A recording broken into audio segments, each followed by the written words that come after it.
Welcome to Starbound, where every star tells a story. Have you ever pondered what it's like to be the last human alive, waking up in a world now owned by aliens? Let's get into the story. Darkness was all-encompassing. No sound, no sensation, not even the familiar thrum of machinery that had accompanied his cryogenic slumber. It felt different this time, deeper, heavier. Then came the needle. The pain shot him awake, a surge of adrenaline coursing through veins long dormant. His vision blurred, colors swirling in a sickening kaleidoscope. Then, slowly, shapes began to form. Lights, harsh and clinical. Grotesque faces hovering above, their features twisted in a mixture of curiosity and a cruel, predatory hunger. Harold King, Sergeant First Class, didn't need an instruction manual to understand the situation. The restraints, the alien faces, the unfamiliar thrumming of alien technology all screamed one word: hostile. But the grogginess of cryo-sleep still clung to him, dulling his reactions and blurring his usually razor-sharp focus. He struggled against the bonds, testing their strength. They held for now, but he didn't doubt that a true surge of adrenaline could snap those cuffs like twigs. Yet, something nagged at him. If he was a prisoner, why revive him? "Remarkable," one of the creatures rasped in a clicking, guttural language. "Still functional after all this time. Primitive, yes, but resilient." Another creature tittered, its elongated tusks glinting under the harsh lights. Its eyes gleamed with a malice that made Harold's blood run cold. Whatever plans they had for him, nothing good would come of them. Harold knew his reputation. They didn't make men like him for tea parties. "Specimen," another rasped, its multiple eyes focusing on him. "You are the last of your kind." Harold strained against his restraints, a growl bubbling up from the depths of him. "Last? You mean—" His words stuck in his throat. All those faces, names, the familiar scent of ozone and gunpowder. Were they really gone? "Extinct," the clicking creature confirmed. "And do not think to escape, muscle-bound ape. We have studied your kind for centuries. Your primitive weapons could not save you, and neither will this feeble defiance." Feeble. The word struck a nerve. It was the word his enemies, his human enemies, had used only to be torn apart for their arrogance. Harold was a weapon, honed and forged in desperation during humanity's darkest hour. Even frozen, even in a world ravaged beyond recognition, he was still more dangerous than these tusked scavengers could ever comprehend. They were prodding a sleeping bear. It was time to wake up. A jolt went through Harold, less the lingering effects of the cryo solution and more a surge of pure rage. In that single word, extinct, the creature had spat on the graves of his brothers and sisters in arms. On the sacrifices they had made, buying time for people like him to sleep. Time, it seems, had been wasted. "Extinct," he echoed, his voice a rasp from disuse. Then a chuckle wormed its way out, growing into a harsh laugh. He tested his bindings again, this time feeling the leather creak. "You idiots don't know anything about us. You weren't there. You didn't see what we could do." The creature with the tusks leaned closer, its beady eyes filled with amusement rather than fear. "We have your technology, primitive. Your weapons, your armor. It is impressive, yes, but not enough. Our fleet is vast, and your precious Earth," it sneered, "well, let's just say it belongs to us now."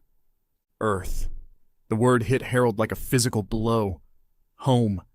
Images of rolling green hills and glittering cities flooded his mind. Were they really gone? Replaced by squatting alien structures? The rage boiled hotter, and as if echoing the fire in his gut, the restraint snapped. The Grethin recoiled with a shrill yelp, surprise distorting their ugly features. Harold surged forward, the motion still clumsy and slow, but his raw power more than compensated. He grabbed one of the aliens, its clicking hisses turning into gurgles as he lifted it effortlessly. With a strength born of fury, he slammed it against the metal wall, then another and another. Alarms blared, filling the sterile room with shrill noise. Red lights flashed, painting the chaos with an apocalyptic hue. Harold roared, not a war cry or command, but the primal scream of a man who had lost everything and had absolutely nothing left to lose. Footsteps pounded down the corridors as Grethin reinforcements arrived. Their weapons hummed, flashing with unknown energy, but these scavengers, these parasites, had become complacent in their superiority. Their weapons might have felled a normal human, but Harold wasn't merely human.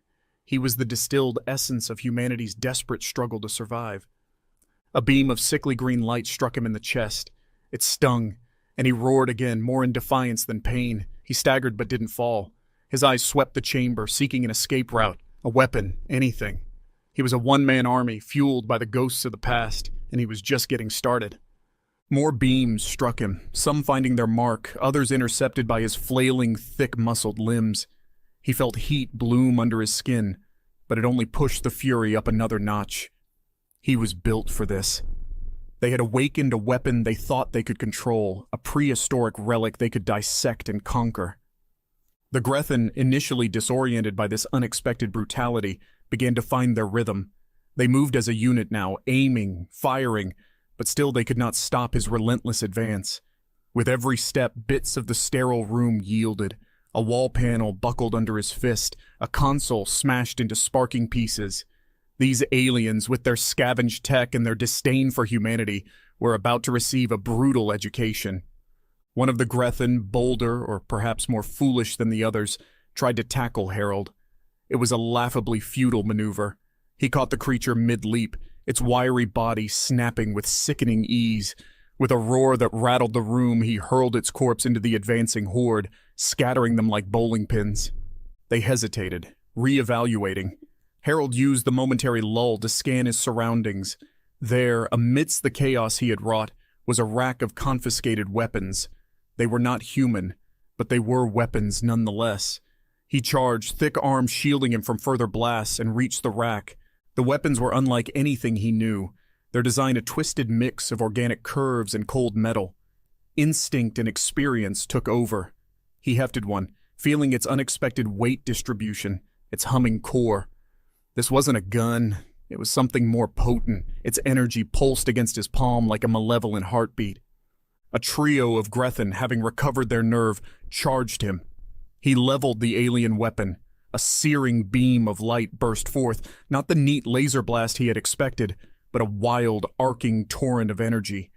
Two of the aliens disintegrated in a flash, their shrieks cut short. The third, its hide scorched, retreated with a wail of terror. Harold, breathing heavily, surveyed the wreckage. The thrill of combat faded, replaced by a creeping sense of horror. The room, once ordered and sterile, was a canvas of chaos. Twisted metal, alien bodies, and the acrid scent of ozone and burned flesh. He wasn't just a super soldier. He was a force of nature, a walking apocalypse these scavengers had unwittingly unleashed upon themselves. But as he absorbed the carnage, a new resolve grew within him. They'd said humanity was extinct, Earth taken. He didn't know if it was true, but he owed it to the memory of all he had lost to find out. It was time to turn the tables, time for the hunted to become the hunter. A sudden wave of exhaustion washed over Harold. Cryo-sleep was a taxing process, and the burst of violence had pushed his body beyond its current limits. Still, he couldn't afford to rest. Who knew what reinforcements their alarms were summoning? He needed information, a plan. Staggering towards the nearest intact console, he began smashing through its alien interface. The glyphs and symbols were a maddening puzzle, but he was used to working under pressure. He wasn't looking for technical manuals. He wanted ship schematics, crew manifests, anything that could lead him to answers. Just as despair began to gnaw at him, he struck gold. A navigational chart of their current sector appeared, pulsating with markers and labels. One in particular made his heart both plummet and surge with hope. Sol. It was still marked, not with the bustling beacon of a living planet, but as a historical site, a graveyard. That settled it. He was going home, even if it was only to leave flowers on a tomb. His hunt for information wasn't fruitless, though. Through a combination of frustrated smashes and trial and error, he pinpointed the room that seemed to be a command center. If anyone knew more about humanity's fate, it would be the officers on board. It was a long shot, but desperation was a hell of a motivator. Another important find was a sealed alcove near the far wall, a weapons locker, or perhaps an armory. The door, smooth and devoid of any obvious control panel, seemed impervious. Harold slammed a fist against the unyielding surface. "Just more of your fancy scavenged tech," he hissed, his words as much directed at his unseen captors as at the stubborn door. If there was one thing he had learned during humanity's darkest hours, it was that alien weapons, no matter how advanced, were built with weaknesses.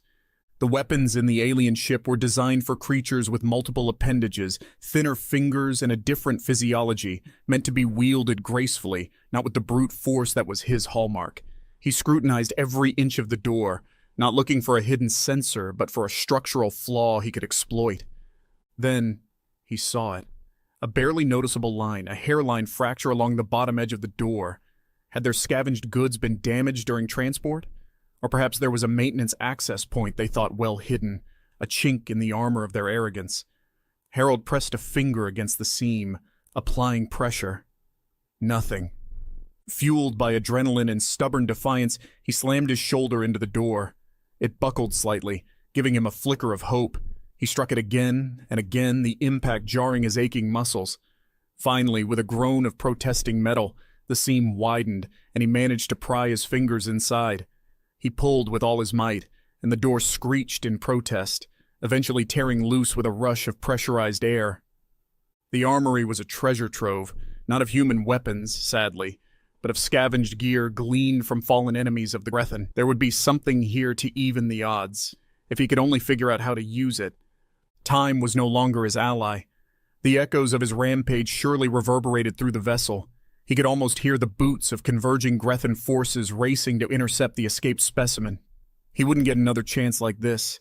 The armory's shelves were an eclectic mix of weaponry. There were blades, intricately carved, clearly not designed for the rough handling he favored. Energy projectors were present, some similar to what he'd wrestled free earlier, but each had variations that would take too long to test. He needed something familiar, intuitive, something to channel his raw aggression. His gaze fell upon a heavy, bulky contraption that stood out against the delicate curves of the other weapons. It resembled an oversized gauntlet, crafted from plates of thick, overlapping metal. There was a brutal elegance to it, a reminder of the old siege engines of human history, designed for one purpose: to shatter defenses. With renewed haste, he moved towards the gauntlet, its weight settling surprisingly well in his grip. It felt both foreign and instantly familiar, like holding a jackhammer rather than a sword. Mechanisms within the contraption whirred into life as he slid it onto his arm, hydraulics hissing as it adjusted to his anatomy. A flick of his wrist sent a piston-powered fist crashing into an empty shelf, reducing it to splinters. A feral grin spread across Harold's face. This he could work with. He scanned the room once more, this time looking not for weapons, but supplies. A thick bandolier of what looked like grenades caught his eye. Hefting a handful, he found them surprisingly familiar in design, their operation likely echoing his own ancient frag grenades. A wave of nostalgia washed over him for a moment. At least some things remained universal, even amidst the ruins of Earth and the rise of aliens' empires. Before leaving, he paused. His own reflection stared back from the glossy, polished metal of a nearby case. He looked wild, unkempt, eyes sunken with exhaustion but burning with a dangerous light. They had made a mistake, these Grethan, reviving him. But now he was no longer merely a relic. He was a weapon, honed and ready, and they were about to find out exactly what kind of war humanity was capable of. Leaving the armory, he stalked the steel corridors of the Grethan vessel. It was a hunter's prowl now, measured, silent. He would need to find the command center, and there he would find the answers, or more likely, tear them from the throats of his captors. They had made him a ghost of the past. Now he was going to haunt their future. Harold moved with uncanny stealth for a man of his size. The power thrumming from the gauntlet gave his steps a deceptive lightness. The ship's design, though alien, provided him with a battlefield he partially understood. Corridors formed choke points, branching maintenance shafts offering hidden paths. He remembered basic principles of warfare, lessons hammered into him during training that transcended language and technology. The Grethan, initially caught off guard, were beginning to rally. Shrill clicks and hisses echoed through the intercom system, a panicked attempt at organization after the initial shock. Groups of aliens now patrolled the corridors, weapons raised and eyes wide with a mix of fear and a steel resolution. It wouldn't be enough. The first patrol made the fatal mistake of underestimating their target. Seeing a lumbering, solitary human, they assumed it would be an easy repeat of their initial capture. They charged, weapons trilling with the promise of an easy kill. Harold met their charge with a roar that drowned out the sound of their weapons. The gauntlet pulverized. Where Grethan armor held against their own energy blasts, it crumpled under the hydraulic fist.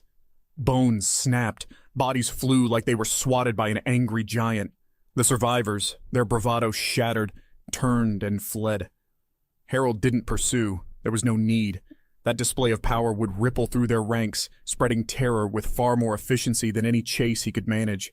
His path led him inevitably towards the command center. The ship hummed and throbbed around him, almost as if it were recoiling from the presence of its reawakened guest. Access panels shimmered with warnings he ignored. Bulkheads groaned as their locking mechanisms strained, likely trying to seal off this section entirely under orders from the panicking command crew. Too little. Far too late. He crashed through the command center doors, the reinforced metal buckling like tinfoil against the fury of the gauntlet. The room before him was a chaos of flashing consoles and scurrying aliens, all dominated by a massive view screen showing the vastness of space, punctuated by their destination. Sol system. Harold surveyed the scene with cold calculation. The officers were distinguishable by their elaborate head crests and ornate weapons. They would be the keepers of the knowledge he sought. But with his sudden, violent entrance, the room had become a killing ground. A surge of Grettan guards, emboldened or perhaps simply terrified of what awaited them if they retreated, charged. They died in a flurry of pulverized metal and splattered viscera.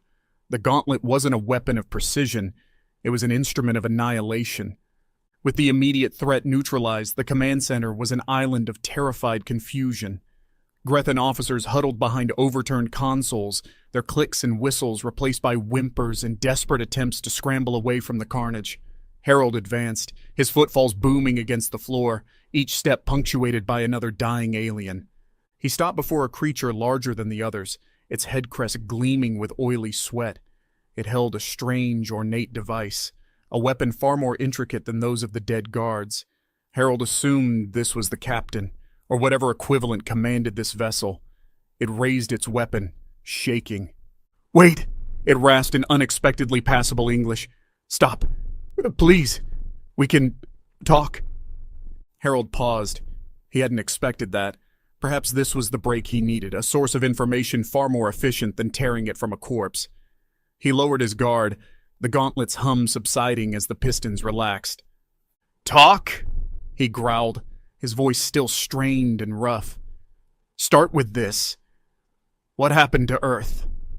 The alien captain gulped. "It was before my time. Centuries, long ago. We found it barren, ruined." He gestured helplessly with its free limb. "The technology, so much, the records. We took what we could to help, to build." "Bullshit," Harold snarled, the fury flaring once more.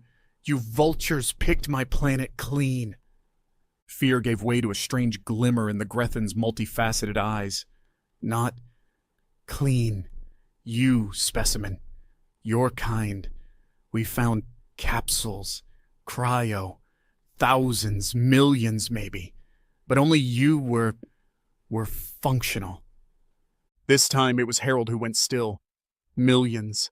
The last hope, the hidden seeds of humanity, hibernating while the planet recovered, ready to reemerge. Were they still there? Was there even a planet to return to? The rage simmered, replaced by a cold, chilling dread. The captain, seeing an advantage, pressed on. "We can help, specimen. Your kind is strong. We offered a pact. Technology. Alliance.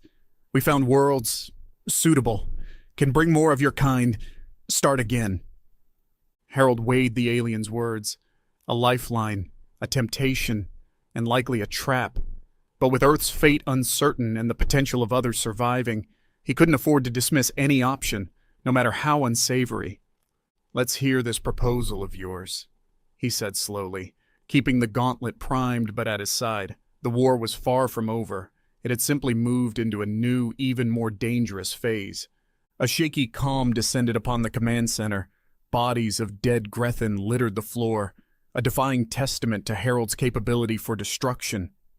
The surviving crew members stayed huddled in their hiding spots, their eyes fixated on the human specimen.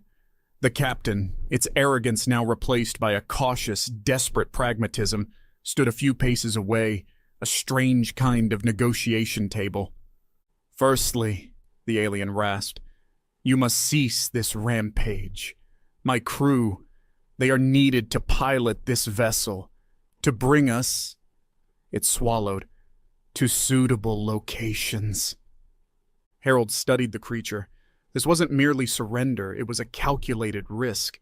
The Grethin needed him, needed his dormant brethren as much as he needed information from them. For the first time since awakening, he felt the barest flicker of something resembling control. "Let's make this clear," Harold said, his voice thick with menace. "You work for me now.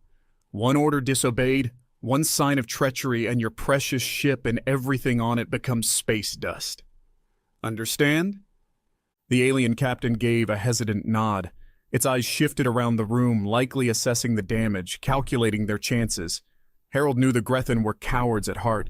They thrived on overwhelming odds and scavenged victories. This was uncharted territory for them. "I offer you 3 things," Harold continued. 1, you take me to Earth immediately. 2, you begin the revival process for anyone in cryosleep on this ship. 3, you provide a full technological and tactical breakdown of everything you've stolen from my people.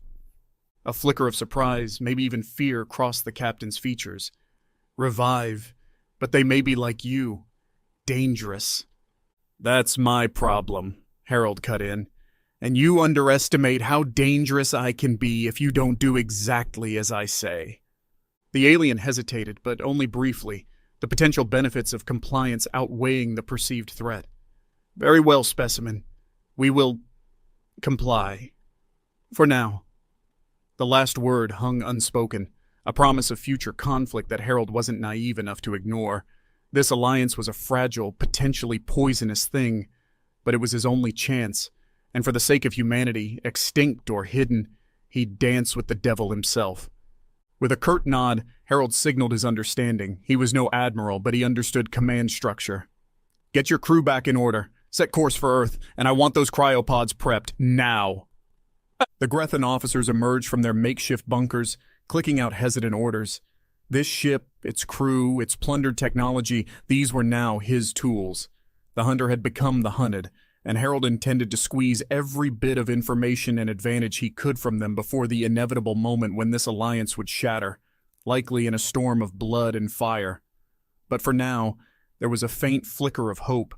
Perhaps humanity wasn't as extinct as those scavengers believed. Perhaps he wasn't alone.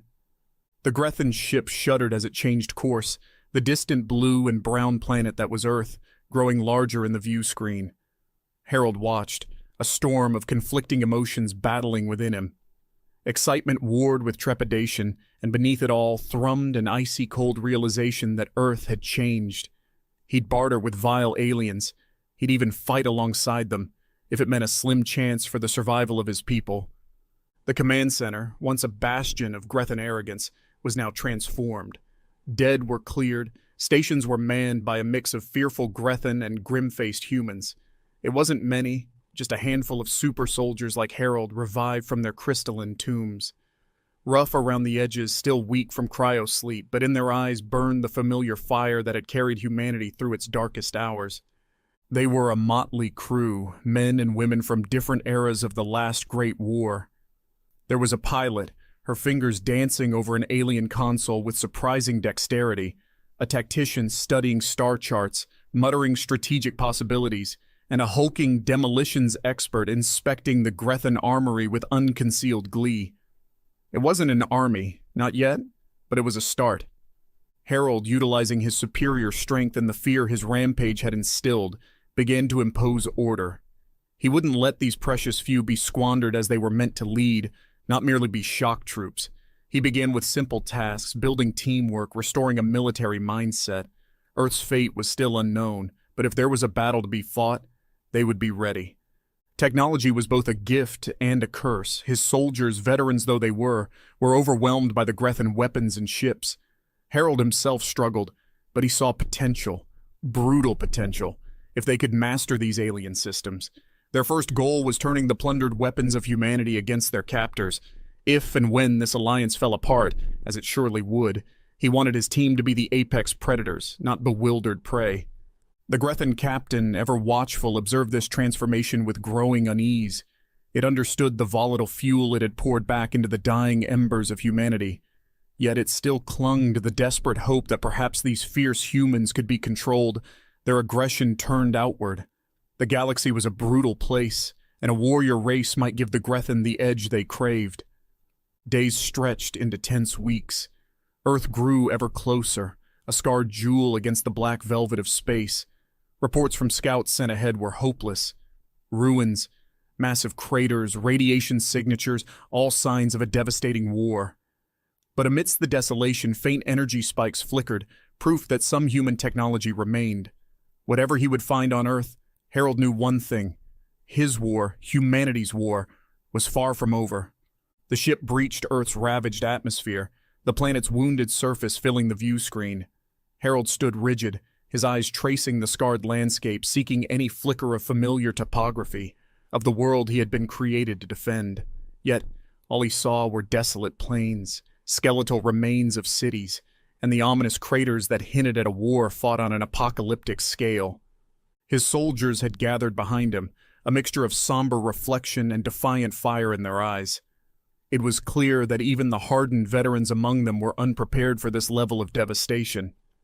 Here was not the home they had left behind, but a graveyard, a chilling reminder of the price paid for their frozen slumber. As the Grethan ship settled, cautiously navigating the unpredictable pockets of radiation and debris, the airlock hissed open. Harold was the first to set foot on Earth in centuries. With a deep breath, he took in the stale, radiation-tinged air. It tasted of death, of desolation, but there was a sharp undercurrent to it, a stubborn resilience that reminded him of the weeds that forced their way through concrete. The captain materialized beside him, along with a heavily armed escort. "Specimen, we've detected the readings. Underground. It appears your people... some survived." Harold didn't need confirmation. He could feel it in the very soil beneath his boots. An echo of humanity, weakened but defiantly still alive. He turned to the captain, a hardened determination in his eyes. "Let's go see what's left of my people." Behind him, his soldiers formed up, a stark silhouette against the ruined world. If the aliens thought this trek was merely an archaeological foray, they had sorely miscalculated. Every single one of Harold's hand-picked team was primed for war, every step infused with the weight of potential extinction. The hidden entrance was a testament to his people's ingenuity. A massive crater, partially filled by shifting sands, concealed a network of tunnels, shielded from the worst of the radiation. The Grethan, driven by a mix of curiosity and avarice, led them down the claustrophobic passages, their weapons held high. The bunker itself was a desolate testament to survival. It was built for function, not comfort, its inhabitants clinging to life amidst the bleak reality of their ruined world. Power was limited, supplies were scarce, and the people who emerged from the shadows were gaunt and pale, their eyes shadowed by constant vigilance. But they were alive, and when they saw Harold and the soldiers at his back, a spark of recognition, followed by a surge of defiant hope, spread through the room. Harold stepped forward, the echoes of his footsteps loud in the stunned silence. "I'm Sergeant Harold King," he declared, his voice thick with emotion. "And I don't know what war you fought or how you survived, but the war isn't over. Not by a long shot." The silence broke, replaced by gasps, ragged cheers, and finally, the thunderous roar of a people who had stared extinction in the face and refused to blink. The aliens were forgotten, shoved aside by a tide of desperate, hopeful humanity. Harold, seasoned soldier that he was, felt tears welling in his own eyes. This was more than simply finding survivors. He'd brought an army, a flicker of revenge, and with it, the wild, impossible hope that humanity might just rise from its own ashes. The roar of the bunker crowd faded, replaced by a tense buzz as questions, suspicions, and desperate plans swirled in the air. The Grethan looked on with growing disquiet. They had brought predators to a den of survivors, and the scent of fear had ignited something dangerous. Harold, his heart pounding with an emotion stronger than rage, moved through the crowd. These were his people, battered but unbowed. There were civilians, engineers, scientists, a motley mix of anyone who had been deemed essential for the grand plan of cryo-sleep and rebuilding.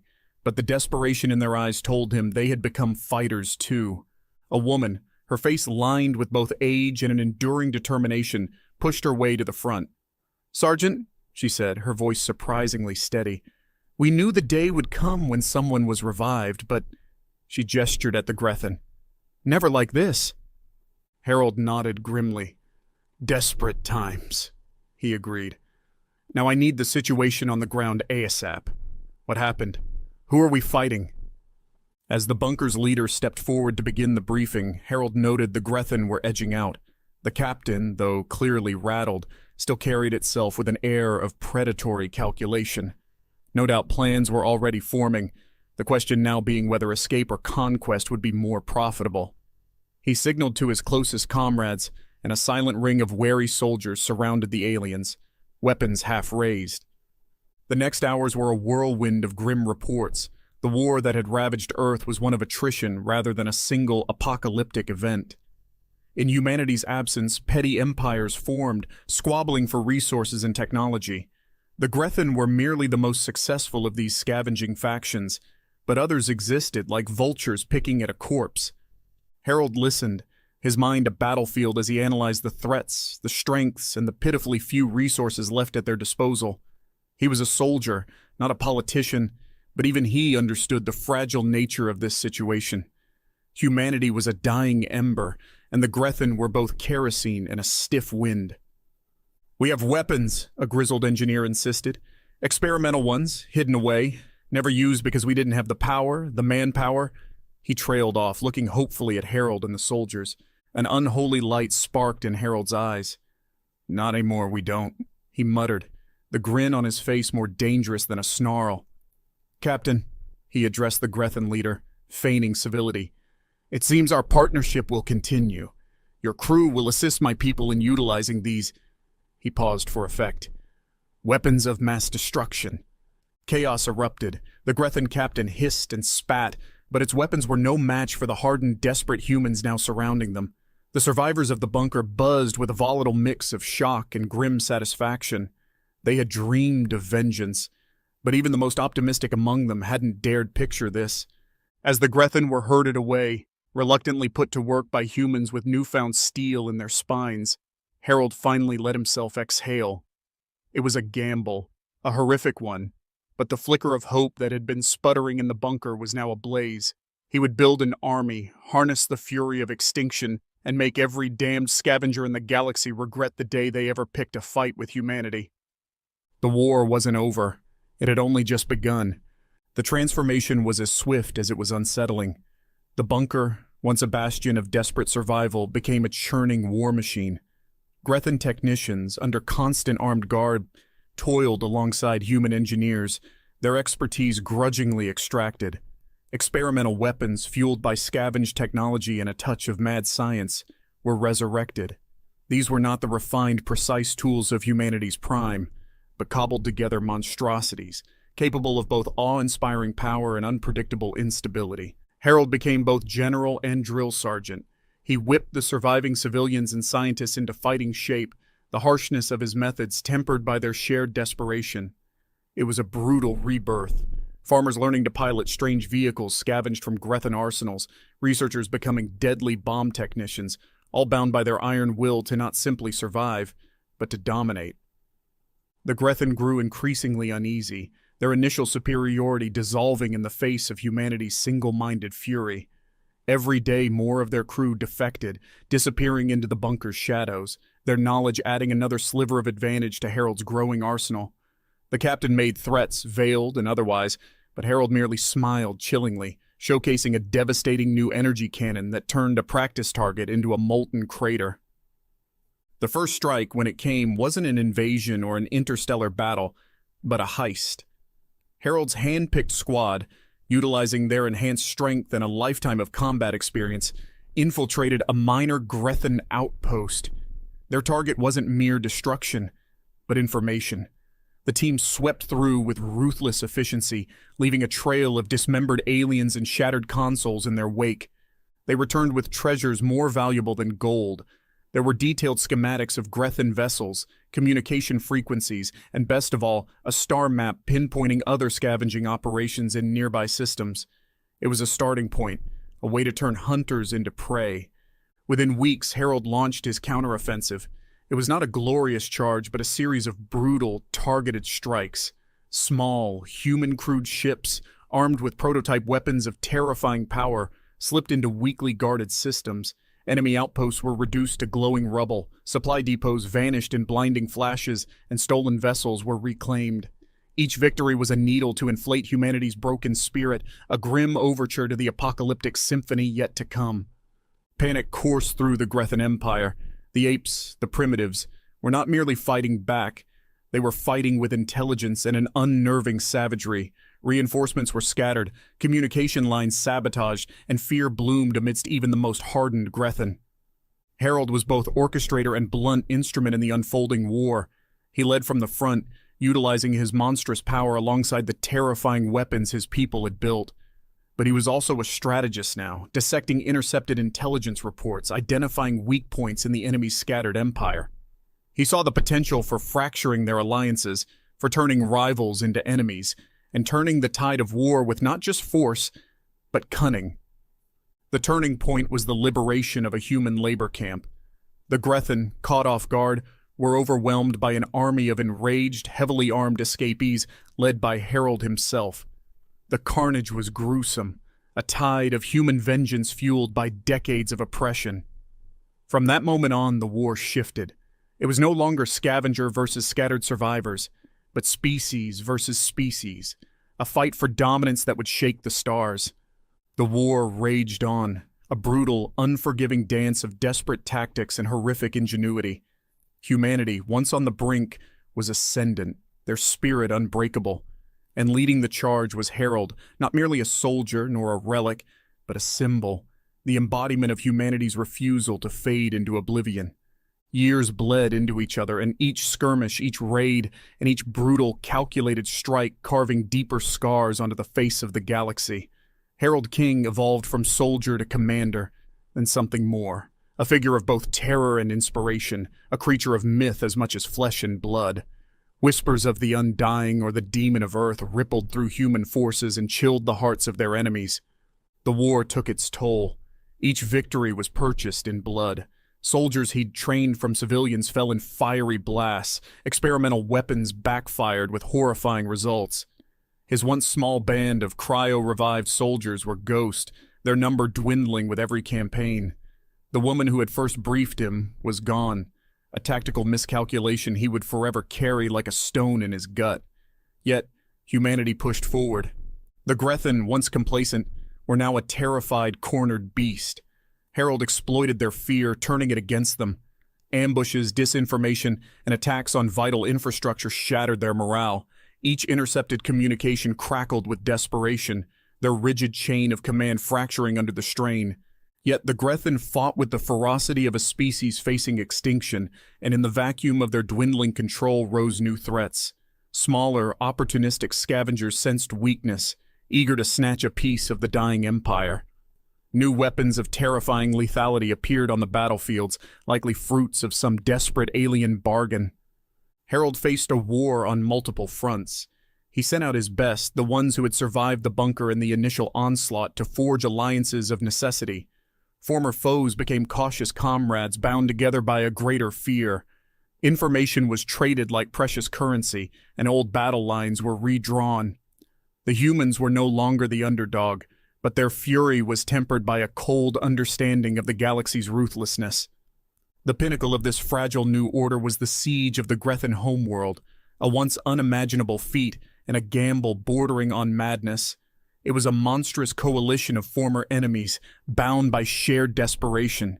Yet humanity was the spearhead, wielding the terrifying weapons of their rebirth. Harold himself led the final charge. The planet was a twisted mirror image of Earth, scarred from centuries of exploitation. He smashed his way through the final defenses, the experimental energy gauntlet vaporizing tanks and bunkers alike. The air crackled with radiation, the ground slick with spilled blood, alien and human alike. In the Grethan command center, amidst flashing consoles and the stench of despair, he cornered their leader. The creature, once sleek and arrogant, was reduced to a shivering, pathetic wreck. Its pleas for mercy were met only with Harold's grim smile. "Extinct," he rasped, mirroring the alien's words from that fateful revival. "You should have made sure." The energy gauntlet flared, its pulse of light blinding, and then there was only silence and the lingering smell of ozone. The siege was brutal, costly, a testament to the galaxy's inherent cruelty. Yet when the dust settled, the tattered remnants of a coalition stood victorious. Harold walked the ruined world, his heart heavy, his body a testament to the cost of war. The Grethan were a shattered echo, their reign of scavenging over. The celebrations were muted, victory tasting like ashes on his tongue. He had not merely saved humanity, he had irrevocably changed it. They were harder now, scarred, and capable of a brutality born from desperation. He had resurrected a species willing and able to do whatever was necessary, not for conquest, but for survival. It was a sobering reminder that even the most righteous war leaves its mark on the victors. The future was an unwritten chapter fraught with uncertainty. Enemies would rise, alliances would crumble, and old hatreds would reignite. But Harold understood his role now. He was not just a soldier, but a guardian, the grim sentinel who would stand between his people and oblivion. The galaxy was a brutal place, and humanity, baptized in the crucible of near extinction, would walk that path hardened, wary, and forever changed.